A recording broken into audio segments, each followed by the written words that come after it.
ကျွန်တော်တို့ဘုရားရှင်ကိုပေါ့နော်နမောတတ္တဘဂဝါတော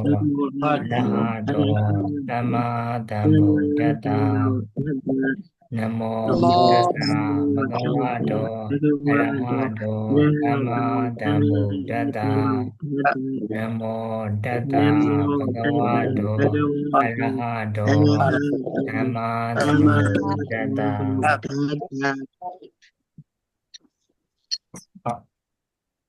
အဲ့တော့ဆိုင်အောင်နော်အရင်တစ်ပတ်ကဘာတွေပြောခဲ့ရတော့ဆိုတော့ရောက်တော့အရင်တစ်ပတ်ကဘာတွေပြောခဲ့အောင်ဆိုတော့ဒီဟာလေးနဲ့ပြန်စလိုက်မယ်နော်ကိုယ့်ရဲ့စိတ်အခြေအနေတွေဟာတဲ့နော်စင်ကြယ်လေးလေးတဲ့မိမိတဏ္ဍမှာရှိတဲ့သဘာဝတရားတွေကိုတဲ့နော်ပြီးပြီးပြင်းပြင်းမြင်ရလေးလေးဖြစ်တယ်တဲ့အဲ့တော့ပြောချင်တာတော့သဘာဝတရားနော်သဘာဝတရားကိုကျွန်တော်တို့ကမြင်အောင်ကြည့်တတ်ရမယ်ပေါ့နော်သဘာဝတရားဆိုတာကအဲ့ဆိုရင်ဟိုပေါ့နော်တို့ဒီတာဟိုအတန်တကြည်ကြည်ရဒီလားအဲ့တော့ပါရမိတ်လိုက်မယ်နော်အဲ့တော့ခုနသဘာဝတရားဆိုတာကဘာကိုပြောချင်တာလဲဆိုတော့ဒီလေနော်သဘာဝမှာဖြစ်ပျက်နေတဲ့အမှန်တရားတွေနော်ဒီသဘာဝမှာဖြစ်ပျက်ပြီးတော့မှပြောင်းလဲနေတဲ့သဘောတရားတွေကိုဘာလို့ပြောအောင်ဆိုတော့သဘာဝတရားလို့ပြောတာအဲ့တော့သဘာဝတရားကိုလူတိုင်းမြင်နိုင်လားဆိုတော့မမြင်နိုင်ဘူးသဘာဝတရားကိုဘယ်သူမှပဲမြင်နိုင်တာလို့ဆိုတော့ပညာရှိတဲ့သူတွေပေါ့နော်ပညာရှိတဲ့ဖရာယဟန္တာပုဂ္ဂိုလ်တွေဒါတင်တာဘာဖြစ်တာလို့ဆိုတော့မြင်နိုင်တယ်ဆိုတာကိုပြောတာအဲ့တော့သဘာဝတရားကိုမြင်ရင်ဘာဖြစ်တုံးပေါ့နော်သဘာဝတရားကိုပြီးမြင်ရင်ဘာဖြစ်တုံးဆိုတော့ဒီအသိဉာဏ်ဆိုတာရတယ်ပေါ့ပြောချင်တာကကျွန်တော်တို့ကလေဘာကြောင့်ဟိုလိုပေါ့နော်သဘာဝတရားကိုပြီးပြင်းမမြင်နိုင်တာဆိုတော့အဝိဇ္ဇာဆိုတဲ့အမှောင်တူကြီးကဖုံးထားလို့ဘလို့ဟာကိုပြောနေတာဆိုတော့သဘာဝတရားဆိုတာထားပါတော့ဒုက္ခသစ္စာပေါ့နော်ဒုက္ခသစ္စာဆိုတာကိုယ်ခန္ဓာကိုယ်ကြီးကဒုက္ခရောက်ကြောင်းဖြစ်တယ်တကယ်ဒုက္ခတုံးဒုက္ခကေဆိုတာဒါကျွန်တော်ကတင်ညာတိတာလေကျွန်တော်လည်းပြောနေတဲ့ဟာဒါလူခန္ဓာကိုယ်ကြီးကဆင်းရဲတယ်ဝေဒနာကြီးခံရဆင်းရဲတယ်ဘာညာဘာညာအဲ့ဒါတင်ညာတိပဲရှိသေးတယ်တကယ်ဘယ်လိုပြောမှဆိုထိုးထွင်းသိတဲ့ပညာအတိဆိုတာမရှိသေးဘူးမရှိသေးတဲ့အတွက်ကြောင့်မလို့ဒါကြီးကိုဒုက္ခလို့မမြင်ဘူးခန္ဓာကြီးရလာတာကိုဒုက္ခလို့မမြင်ဘူးเนาะစားကောင်းတောက်ဖွယ်လေးစားနေရတယ်နော်ဝေကောင်းစားလာလေးဝတ်နေရတယ်နေသားထိုင်တာရှိတယ်ပေါ့လေပြောနေတာတော့ဟိုကြိုက်ခဲညောင်းညာနေတာဟိုယောဂဝေဒနာကြီးခံစားနေတာမဟုတ်တဲ့ပြီဘာဖြစ်တာအောင်ဆိုတော့ကိုခန္ဓာကိုယ်ကြီးကိုဘာလို့ထင်နေအောင်ဆိုတော့ဒုက္ခလို့ထင်နေတာအဲ့ချိန်မှာဒုက္ခလို့မထင်ဘူးကျွန်တော်တို့ကဘယ်လိုချိန်မှဒုက္ခလို့ထင်တာတော့ဆိုတော့နော်ဟိုလိုဖြစ်တဲ့အချိန်နော်ဟာဒုက္ခတွေနော်ဟိုကရောက်တဲ့အချိန်နော်ခန္ဓာကိုယ်ပေါ်မှာယောဂဝေဒနာတွေဆွဲကပ်လာတဲ့အချိန်နော်ဟိုမစားဟိုပါပေါ့နော်ကိုမကြိုက်တဲ့အရာတွေစားရတဲ့အချိန်ဒီလိုအချိန်တွေရောက်မှဒါကိုဒုက္ခလို့မြင်တာပုံမှန်ဆိုရင်နေတာထိုင်တာရှိနေဒုက္ခလို့မမြင်အဲ့ဒါဘာလို့မမြင်တာလဲဆိုတော့သဘာဝတရားကိုမမြင်တာလေတကယ်သဘာဝတရားဆိုတာဘာကိုပြောချင်တာလဲဆိုတော့ခန္ဓာကြီးရလာတာဒုက္ခရလာတာဆိုတာကိုမြင်တာဒီသဘာဝတရားကိုမြင်တာထို့တူပဲကိုယ်တဏ္ဍမှာလောဘစိတ်ကလေးကဘယ်လိုဖြစ်တာလဲဒေါသစိတ်ကလေးကဘယ်လိုဖြစ်တာလဲနော်မောက်မှိုင်ပြီးတော့မှမောဟစိတ်ကလေးကဘယ်လိုဖြစ်တာလဲဆိုတာဒါကိုဘာလို့ခေါ်အောင်ဆိုတော့သဘာဝတရားလို့ခေါ်တာဒီသဘာဝတရားတွေကိုပြပြမြင်နိုင်ဖို့အတွက်ဆိုတာကဘာရဲ့ရှိမှရတော့ဆိုတော့စိတ်ကလေးဒီစင်ကြယ်နေမှာရမှာအဲ့လိုမဟုတ်ဘဲနဲ့ကိုယ်တဏ္ဍမှာဘာဖြစ်တာလဲဆိုတော့နောက်ကျူပြီးတော့မှနော်ဒါသဘာဝတရားဟောပါပေါ့နော်ကိုယ်ခန္ဓာမှာလောဘဒေါသမောဟဆိုကိလေသာတွေထူပြောလာတယ်ဆိုရင်ဒီသဘာဝတရားတွေကိုမမြင်နိုင်တော့ဘူးပေါ့နော်ဒါကြောင့်မလို့စိတ်ကိုဘာလုပ်ရမလို့ဆိုတော့ကြည်ကြည်လင်လင်ဖြစ်အောင်လုပ်ရမယ်တဲ့ကြည်ကြည်လင်လင်ဖြစ်လာတဲ့စိတ်ကလေးရဲ့အပေါ်မှာဘာတွေဖြစ်လာမှာလဲဆိုတော့အမှန်ကြီးမြင်လာမှာပေါ့မားရီမမြင်တော့ဘူးလေနော်အဲ့ဒါကိုပြောချင်တာပေါ့နော်တဘာဝတရားတွေကိုပြီးမြင်ဆိုလို့ရှိရင်စိတ်ကိုကြည်လင်အောင်လည်းလုပ်ရပါမယ်တဲ့နော်ကဲဟုတ်ပြီအဲ့ဆိုဒီနေ့တော့ဟောလိုအားလေးသွားလိုက်မယ်နော်တယောက်ချင်းစီပဲဖတ်ခိုင်းလိုက်မယ်နော်အဲ့တော့ဒိုရလားလိုင်းရလားဖတ်ပါအောင်ဒီနှစ်ပိုက်လေး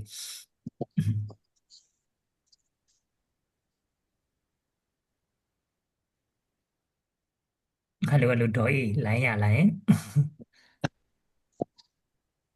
ညလာတယ်ဒို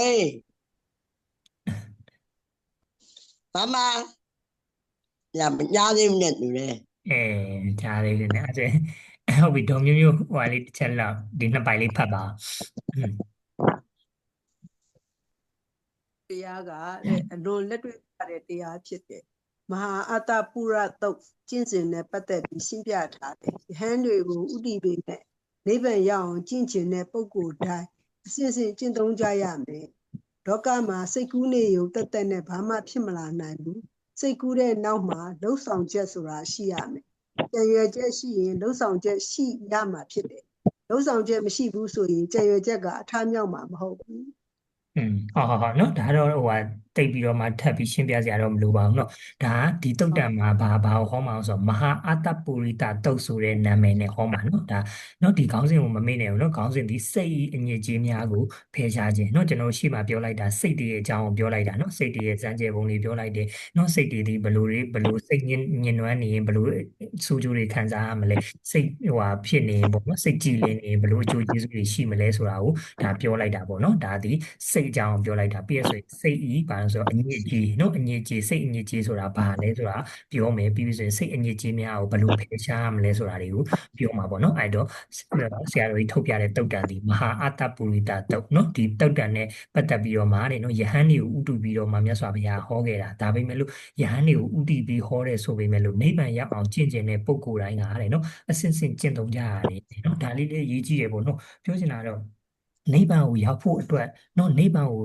ရောက်ချင်တဲ့ပုဂ္ဂိုလ်တိုင်းဒီเนาะဒါဘာလို့ရမှာလဲဆိုတော့ယဟန်နေနီးတူเนาะပြီးဆိုရင်ဘုရားအလောင်းနေနီးတူဘာလို့ရမှာလဲဆိုတော့ကျွန်တော်တို့ကလိုက်နာကျင့်သုံးရမယ်เนาะဒါဟိုတချို့ကထင်တယ်လေဟောသူတို့ကဘုရားအလောင်းမို့လို့เนาะဘုရားအလောင်းမို့လို့ဘာဖြစ်ကြအောင်ဆိုတော့လုံနိုင်ကြတာเนาะကိုရီးယားတော့ရိုးရိုးပဲဒါကြီးလောက်ဆရာမလိုဘူးပေါ့เนาะဟာပါရမီဆိုလဲတူတူပဲလေတချို့ကဟာပါရမီဆိုတာကဘုရားအလောင်းလို့เนาะယဟန်နာဖြစ်မယ်တကယ်တော့ကိုလည်းယဟန်နာဖြစ်ချင်တယ်နိဗ္ဗာန်ကိုရောက်ချင်တယ်ဆိုရင်တော့ဘုရားအလောင်းနေเนาะဒါတာဝကလောင်းလျာတွေနီးတူဘာလို့မှာဆိုတော့လိုက်တော့လောက်ရမှာပြောချင်တာတော့နိဗ္ဗာန်ကိုရောက်ချင်တယ်ဆိုရင်တော့ဒ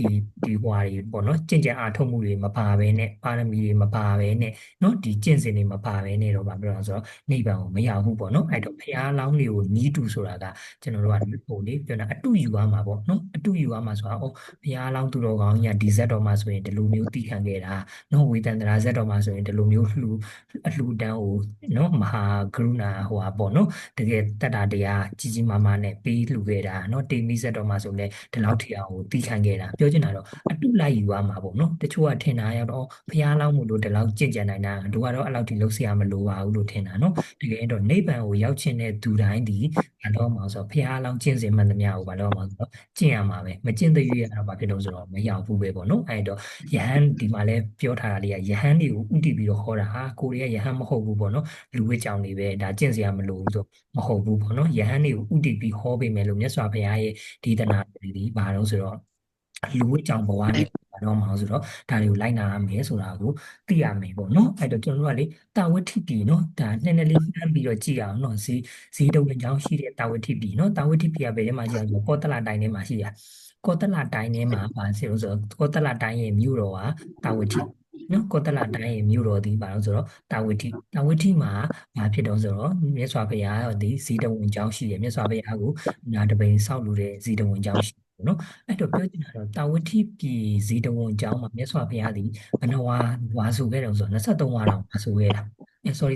28ဝါဆိုခဲ့တာသူကစဉ်းစားကြည့်လိုက်မယ်ဆိုရင်45ဝါရှိတဲ့ထဲမှာနော်တဝက်ကျော်လောက်ကိုကဘာလို့ဆိုတော့တာဝတိမြို့မှာဖြစ်ခဲ့အောင်ဆိုတော့ဟိုဝါဆိုခဲ့တာအဲ့တော့ပြောချင်တာတော့ဘုရားနဲ့ဒီတာဝတိမြို့သူမြို့သားတွေကိုယ်တာဝတိမြို့သူမြို့သားဖြစ်ရင်စဉ်းစားကြည့်လိုက်လေဘုရားကြောင့်ကိုခဏခဏသွားပြီးတော့ဖူးပြနေမယ်ဘုရားရဲ့တရားတွေကိုနာပြနေမယ်ပြောချင်တာတော့ဘာလို့ဆိုတော့ဒီပေါ့လေလူဝိကြောင်ပြောချင်တာလူဝိကြောင်ဆိုပေမဲ့လို့မြတ်စွာဘုရားနဲ့ထိတွေ့ပြီးတော့မှเนาะယဟန်တွေကိုဟောတဲ့တုတ်ဆိုပေမဲ့လို့လူတွေလည်းဘာလို့အောင်ဆိုတော့လိုက်နာကျင့်သုံးတင်တယ်ဆိုတာကိုပြောတာပေါ့เนาะအဲ့တော့တာဝတိမှာရှိတဲ့เนาะတာဝတိမှာသူကဘဏ္ဍဂတိဆိုတာမျိုးရှိတယ်လူကလေပြောချင်တာတော့တာဝတိပြည်ရဲ့လူရဲ့เนาะ3ပုံ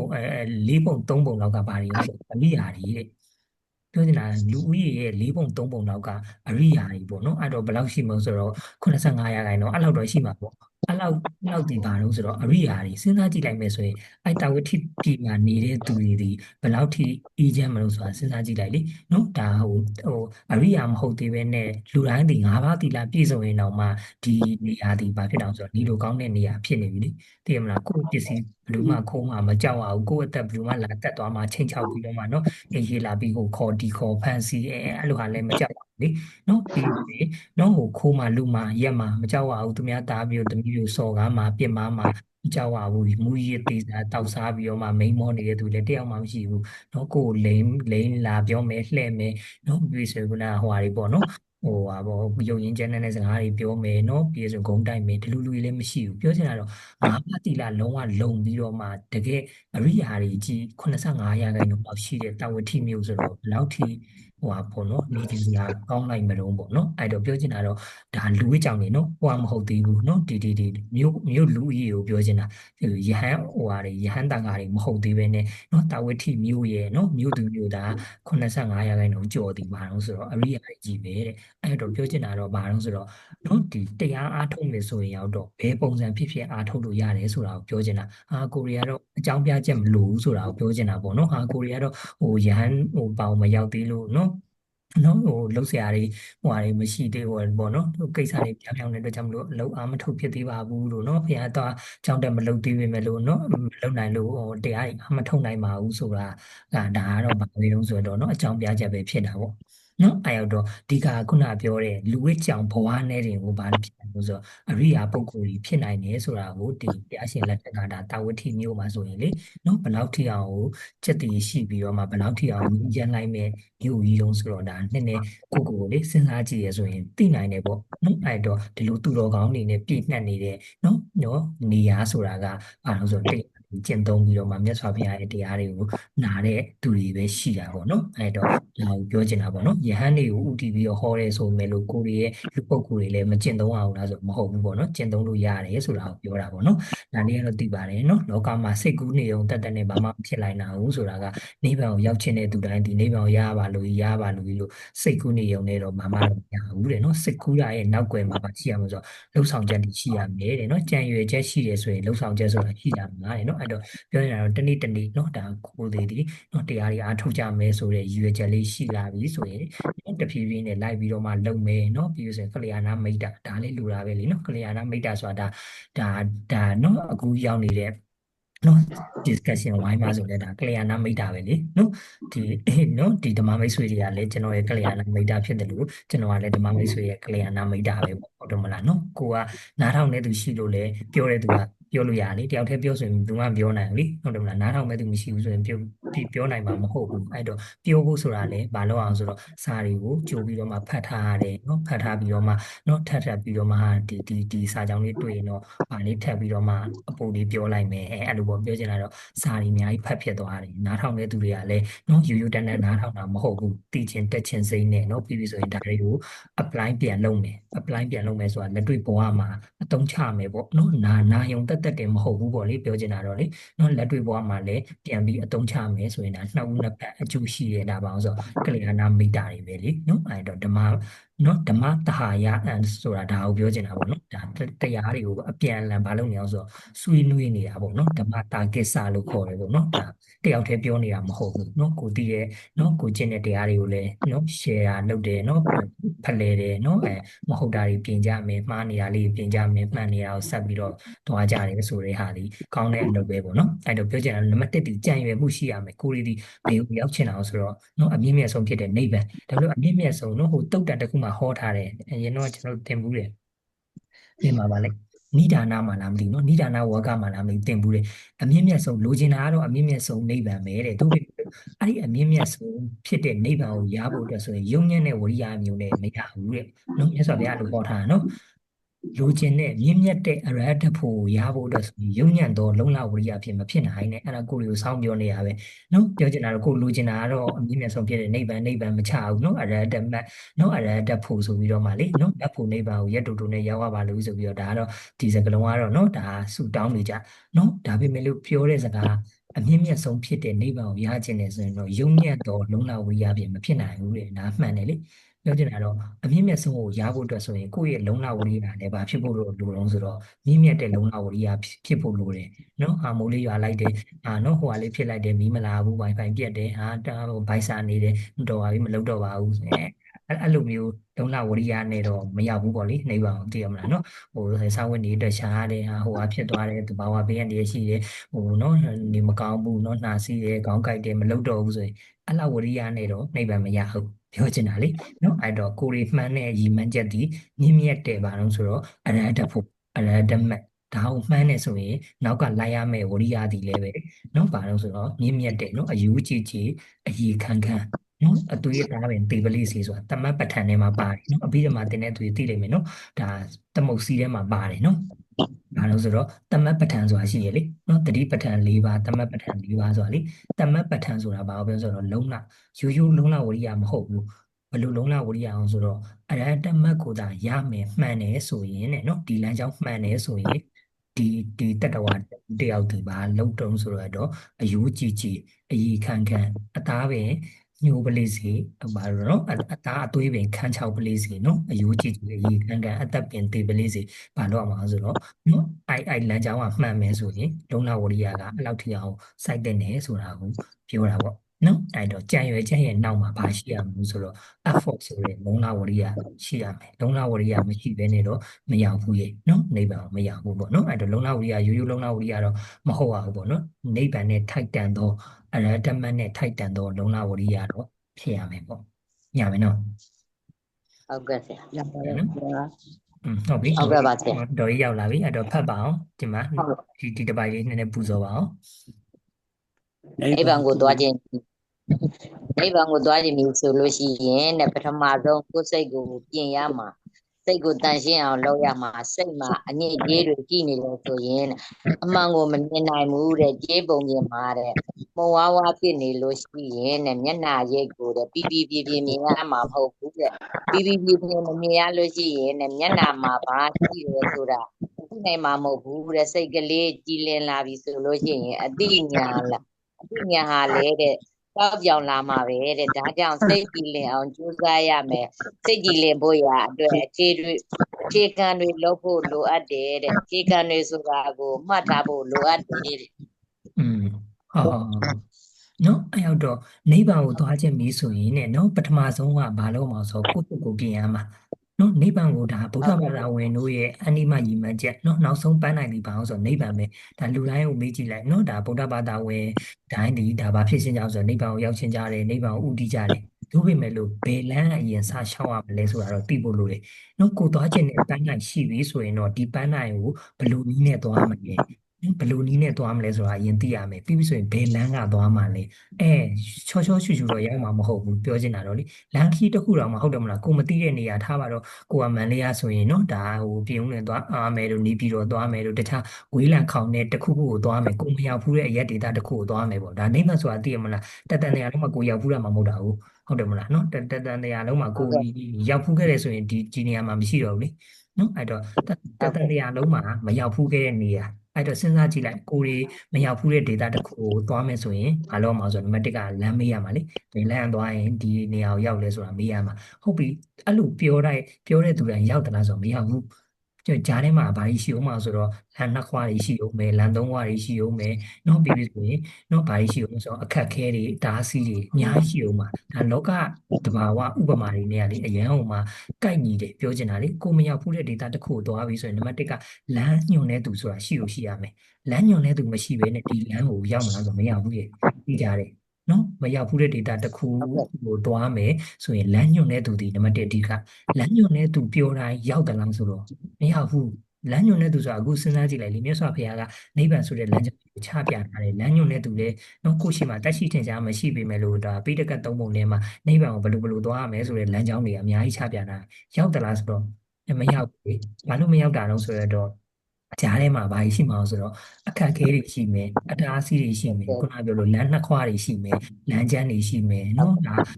နော်ကိုသွားတဲ့ဟာကဖြစ်မှာဆိုတော့နော်စိတ်တက်ကြံ့ခိုင်မှုမရှိဘူးတချို့ရောက်တော့လည်းဘာဖြစ်တော့ဆိုတော့တော့ဘာကြီးလုံနေရောပါဘူးပေါ့ဆိုပြီးတော့မှနောက်လှည့်ပြန်သွားတဲ့လူလည်းရှိမယ်ဟောပို့ဆိုတာလမ်းကြောင်းလွဲသွားတဲ့လူတွေလည်းရှိမယ်သွားချင်တာတော့နိဗ္ဗာန်ဒါပေမဲ့လို့ရောက်သွားတာနော်နိဗ္ဗာန်မဟုတ်တဲ့တခြားနေရာတွေရောက်သွားနိုင်တယ်ပြောချင်တာတော့ပေါ့နော်ဒီအတိညာမပါဘဲနဲ့လုပ်တဲ့နော်အကျင့်စရိုက်တွေနော်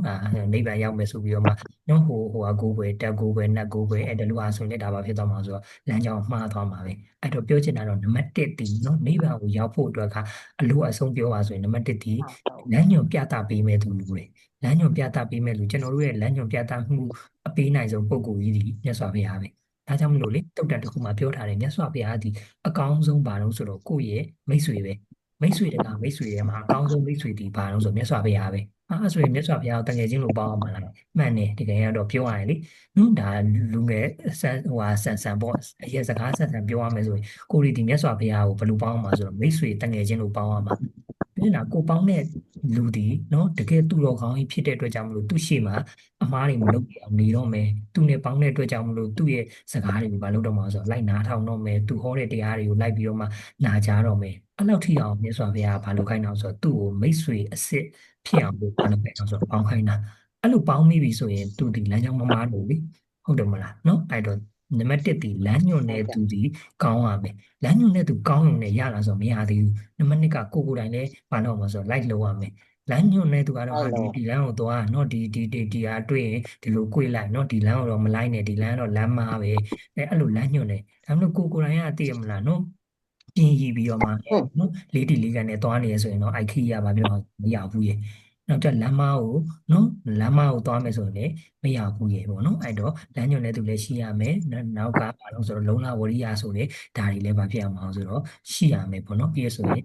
်စိတ်အားထက်သန်မှုဆိုတဲ့စိတ်ကြံ့ခိုင်မှုကလည်းလူသေးတယ်เนาะဒီလမ်းကဟိုလေเนาะလောကလမ်းလို့ဖြောင်းဖြူးပြီးတော့မှရောက်သွားမှာမဟုတ်ဘူးเนาะအခက်ခဲတွေတားဆီးတွေเนาะလောကဒဏ်တွေအများကြီးကြုံပြီးတော့မှဘာဖြစ်အောင်ဆိုရောက်တာလေเนาะအဲ့တော့ဒီလောက်လွယ်လာတဲ့ကိစ္စတော့မဟုတ်ဘူးပေါ့เนาะအဲ့တော့နိဗ္ဗာန်ကိုသွားခြင်းပြီဆိုရင်နံပါတ်1ဒီဘာကိုရင်လောက်အောင်ဆိုကိုယ်စိတ်ကိုပြင်ရမယ်နော်ကိုယ်စိတ်ကိုပြင်ရမယ်ဆိုတော့ကိုယ်စိတ်ကိုနားလည်အောင်လုပ်ရမယ်ဒါရှိမှကြီးကပြောပြီးသားပါ meditation ဆိုတဲ့တရားအားထုတ်တယ်ဆိုတာတခြားသူကိုလိုက်ကြည့်နေတာမဟုတ်ဘူးကိုကြည့်နေတာနော်ဒါအားကြောင့်မလို့ကိုလည်းကိုပြန်ပြီးတော့နော်ဒါပြန်ပြီးတော့မလေအတိပေးရမယ်ဟောလောကလူတိုင်းဒီကိုကလွဲလို့တခြားလူမှန်သမျှကိုဘာဖြစ်နေလဲဆိုတော့စိတ်ဝင်စားနေတာ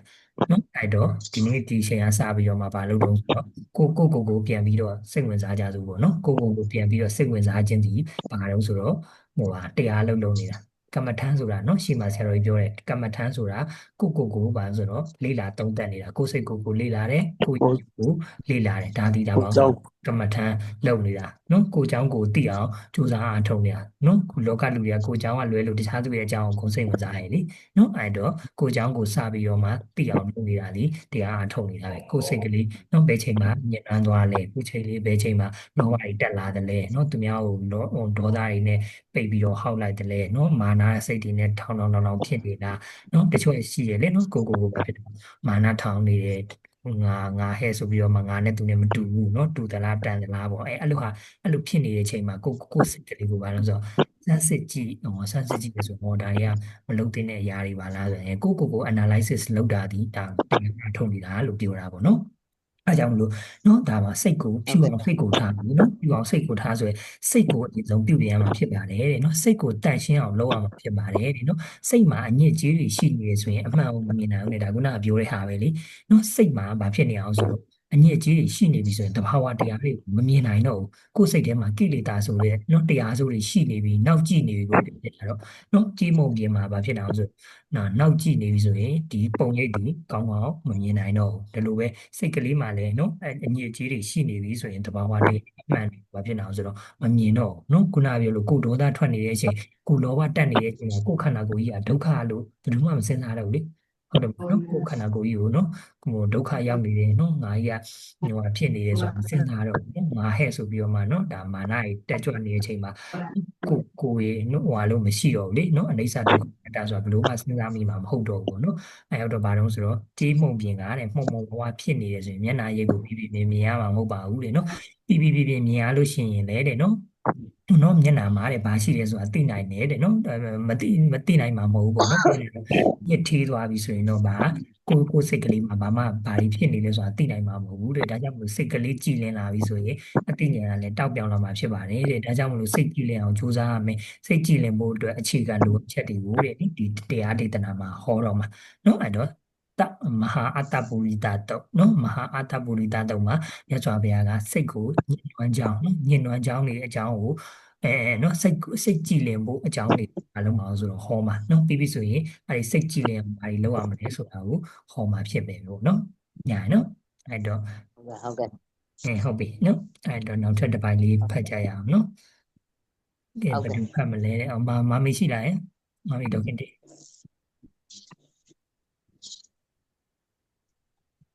ဒီဝတ္တပ တော့ခင်တရားပြုတ်လိုက်ဟိုဖြစ်လိုက်ထင်တာပဲ ကြားရတယ်ဆရာ ဟုတ်ပြီအဲ့တော့ဒုံမွေးရှိလားဒုံမွေး တော့တော့မွေးတန်ညားလိုက်တယ်ဗျာ ရှိရ ရှိတယ်ရှင် โอเค ရှိတယ် ဗျာပြောပါလေရှင် ဒီတစ်ပိုက်လေးဟိုလောက်ပါအောင်ဇော်လိုက်ပါဟီရီအော်တပ ကဲပဲဟိုလာဟိဒီအော်တပါတဲ့စစ်တီလင်ပို့စူးစားမယ်ဆိုရင်တဲ့ဟိဒီအော်တပတရားကိုတဲ့ရှေးဥစွာတိဆောက်ရမယ်တဲ့ကိုယ့်ရဲ့စိတ်ထဲနှလုံးထဲမှာဖြစ်စေရမယ်ဟိဒီဆိုတာမဟုတ်တာလုပ်ရမှာရှက်ခြင်းနဲ့မဟုတ်တာပြောရမှာရှက်တယ်တဲ့အကုသိုလ်ဒုစရိုက်တွေနဲ့ပတ်သက်ပြီးတော့တဲ့ကိုယ်တန်တာမှာဖြစ်ပေါ်လာမှာကိုရှက်တယ်ယွန်းနေတဲ့ အကုသိုလ်မှန်သမျှမုံတီးတယ်အဲ့ဒါကိုဟီရီလို့ခေါ်တာနော်တဲ့အကုသိုလ်ကိုရှက်ဖို့လိုတယ်တဲ့နောက်ဆက် ဒါလေးတစ်တစ်ပိုက်လေးပြောလိုက် သက်ပါတယ်မဟုတ် ဟုတ်နောက်တစ် ဟုတ် ပိုက် တယ်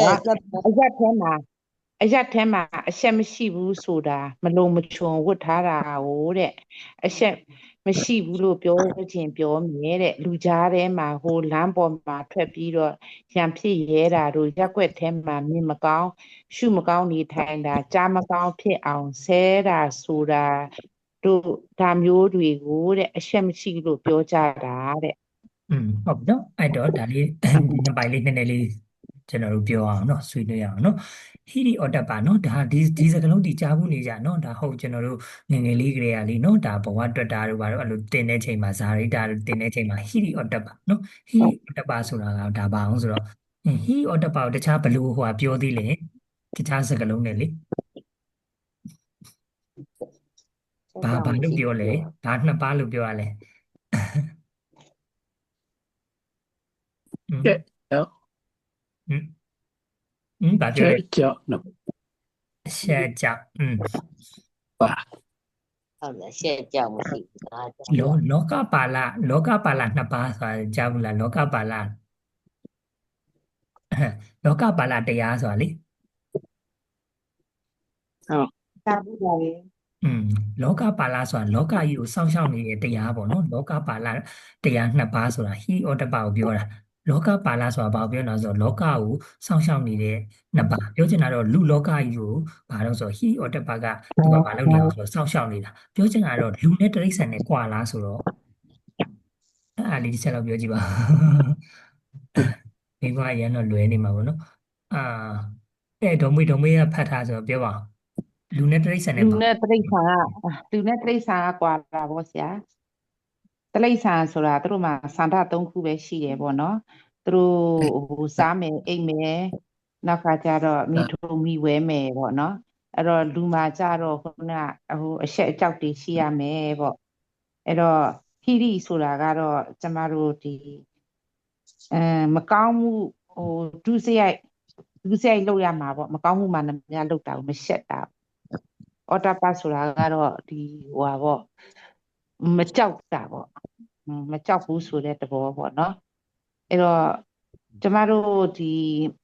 လောကပါဠမှာတော့ကျမတို့လူရယ်တို့ဖြစ်လာရင်တော့ကျမတို့ကဒါဟိုအရှက်ကြောက်တော့ရှိရမယ်ပေါ့အဲ့တော့ဟိုတချို့ဆိုရင်ပေါ့နော်ဒါဟိုသူတို့ဟိုတတ္တိရှိတယ်ဆိုပြီးတော့လာမပေါ်ထွက်ပြီးတော့ဆဲတာတို့ပြူတာတို့ဒါသူတို့ဒါ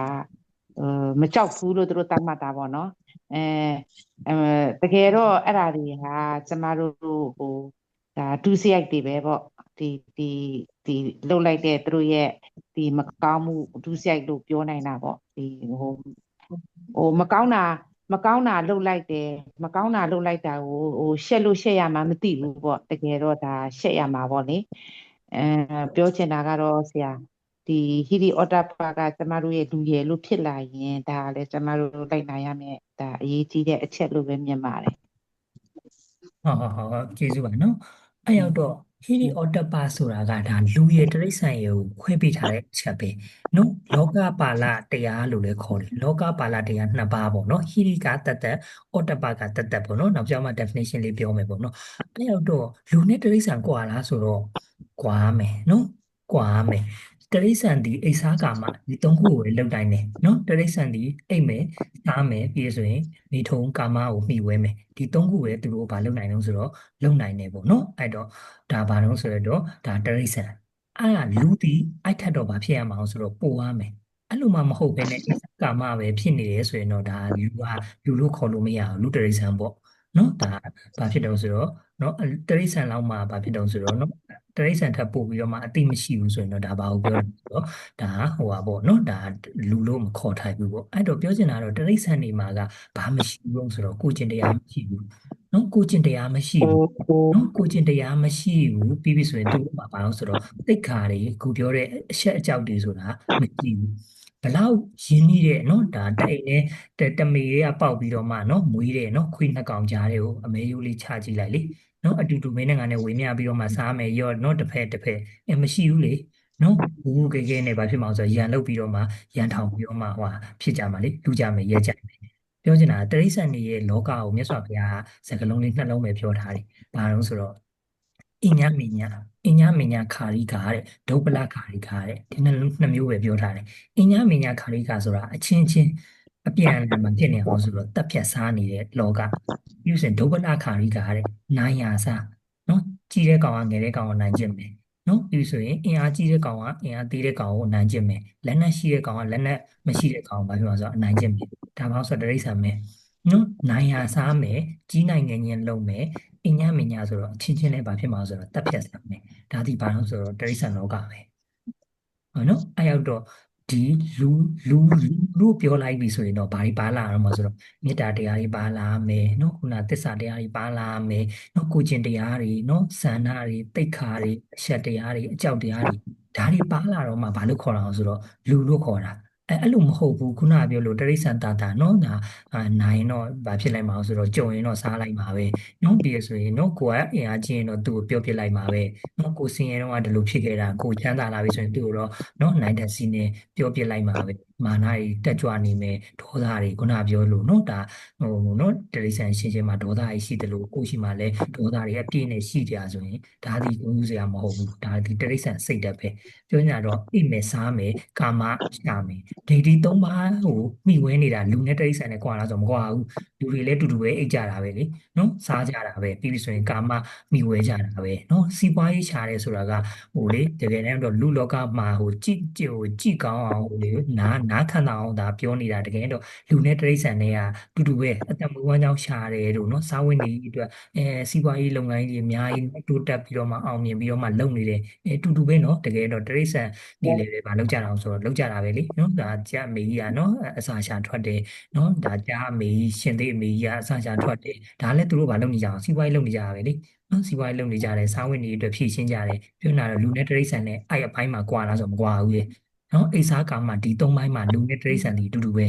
ဲလူတွေဒီဘာကွာသွားတာအောင်ဆိုတော့ခုနကပြောတဲ့ကိုချင်းတိတ်ခါတွေကွာသွားတယ်နော်ငါးပါးသီလစောင့်တရားမယ်ဆိုတာသိတယ်ဘုဒ္ဓရင်စောင့်တရားမယ်ဆိုတာသိတယ်နော်ပြီးဆိုရင်ဓမ္မစိုးတရားဆိုတာဘာလဲဆိုတာကိုသိတယ်နော်ဟိရိဩတ္တပဆိုတဲ့အချက်တရားအကြောက်တရားဒါတွေပြည့်စုံမှသာနေဒါဘာလို့ဆိုတော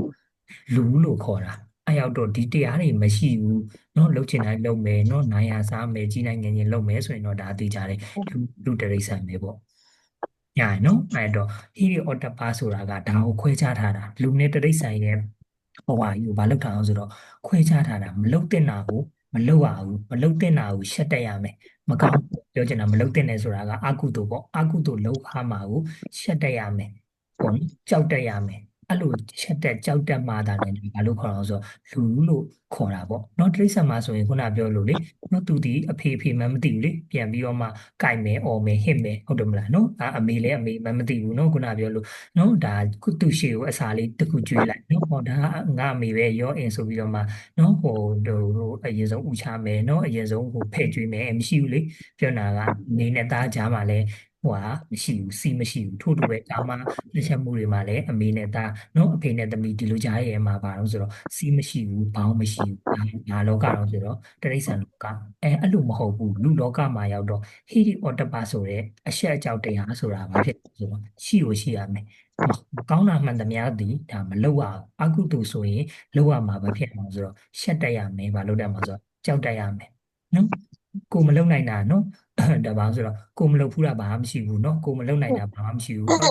အကုန်လုံးကိုလုပ်နိုင်နေဆိုတာအဲ့ဒါဒီဒါပါအောင်ဆိုတော့အချက်မရှိတဲ့စကားပဲလေเนาะကိုဘာဖြစ်ဖြစ်လုပ်နိုင်တယ်เนาะကိုမလုပ်နိုင်တာဘာမှမရှိဘူးပေါ့เนาะကိုမလုပ်ရဲတာဘာမှမရှိဘူးဆိုတာเนาะသူတော့ကောင်းမှန်တယ်ဆိုရင်အကုသိုလ်ဆိုတာမလုပ်ရဲကိုမလုပ်ရဲအောင်เนาะမလုပ်ရဲတာဆိုတာရှိကိုရှိရမယ်ပေါ့เนาะအကုသိုလ်လုပ်ရင်ရှက်တက်ရမယ်အကုသိုလ်လုပ်ရင်ဘာဖြစ်တယ်မှာဆိုတော့ကြောက်တက်ရမယ်เนาะမလုပ်ရဲတဲ့ဟာဆိုတာရှိကိုရှိရမယ်เนาะဒါကုသိုလ်လို့ဆိုရင်လုပ်ရဲရမယ်အကုသိုလ်လို့ဆိုရင်မလုပ်ရဲရအောင်ဒါဒီပါအောင်ဆိုတော့ he or the past ဆိုတဲ့ဒီဟာကိုပြောတာပေါ့เนาะဘာလေးဆွေးနွေးကြအောင်ဘရောကဲမမီမိလိုက်လားဒုခင်ဒီ လိုင်းကပြက်လိုက်ရလိုက်ဆရာကြီး ဟုတ်လား ခုနလိုင်းကောင်းလို့ခုကမီးကပြက်သွား မီးပြက်သွားတော့ကျတော့မိလိုက်ပြက်လိုင်းကရလိုက်မရလိုက် ဟုတ်ကဲဟုတ်ပါပြီအဲ့တော့ less than 1 minute ဆိုတော့နောက် session ဒီဝင်ပေးပါအောင်เนาะ